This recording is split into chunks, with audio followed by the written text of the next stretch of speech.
நாம் இந்த பூமியில விட்டு செல்வதில் ஆக சிறந்ததுதான் குழந்தை செல்வமாக இருக்கிறது. நமது பிள்ளைகள் தான் ஆக சிறந்தவர்கள். நமது சொத்துக்களை விட்டு செல்வதை விட, நமது செல்வங்களை விட்டு செல்வதை விட, நமது வீடு வாசல் பட்டம் பதவிகளை விட்டு செல்வதை விட, நாம் பெற்றெடுத்து வளர்த்த குழந்தையை நாம் விட்டு செல்வதுதான் ஆக பெரிய நமது கபருக்கு அது இலேசாக ஆக்கி தரக்கூடியதாக இருக்கிறது. ஆனாலும் பெற்றார்கள் பாவம் உலகத்திலே செல்வத்தை சம்பாதிக்கிறார்கள், அதே போன்று பட்டம் பதவிகளை சம்பாதிக்கிறார்கள், அதே போன்று வீடு வாசல்களை அமைக்கிறார்கள். ஆனால் பிள்ளையுடைய விஷயத்திலே அலட்சியமாக இருக்கிறார்கள். பிள்ளைகளுக்கு உலகத்தை படித்துக் கொடுக்கிறார்கள். உலக கல்விக்கு படாத பாடு. உலக கல்விக்கு பெற்றார்கள் காலையிலிருந்து மாலை வரைக்கும் அவர்கள் பின்னாலே இருக்கிறார்கள் சிலர்கள்.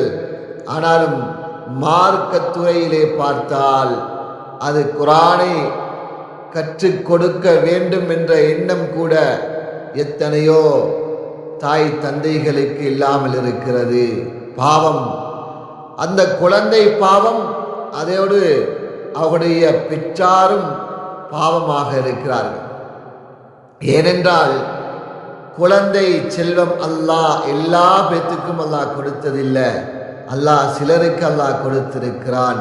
குழந்தைகளை சரியான முறையிலே அவர்களுக்கு மார்க்கத்தை ஊட்டி வளர்த்தால் அந்த பிரயோஜனத்தை உலகத்திலும் அவர் கண்டு கொள்வார்கள். தாய் தந்தைகள் உலகத்திலே கண்டு கொள்வார்கள். இல்லை, அவர்கள் மரணமாகிவிட்டார்கள் என்றாலும் மரணித்தாலும் கபரிலே அவர்கள் கண்டு கொள்வார்கள். சகோதரிகளே, உலகத்துடைய அமல்கள் அந்த குழந்தைகள் நல்லவர்களாக வளர்த்து சென்றால் அந்த அமல்கள் நமது கபருக்கு ஒளிமயமாக வந்து சேரும். சகோதரிகளே, தாய்மார்களே, பெற்றார்களே, அதனால் பிள்ளைக்கு நாம் கொடுக்கக்கூடிய ஆக பெரிய செல்வம்தான் அது மார்க்கத்தை பற்றி, குர்ஆனை பற்றி, ஹதீஸை பற்றி. அதனால் நல்ல முறையில் குழந்தைகளை வளர்க்க நாம் இந்த உலகத்திலே கற்றுக்கொள்வோம். சகோதரிகளே.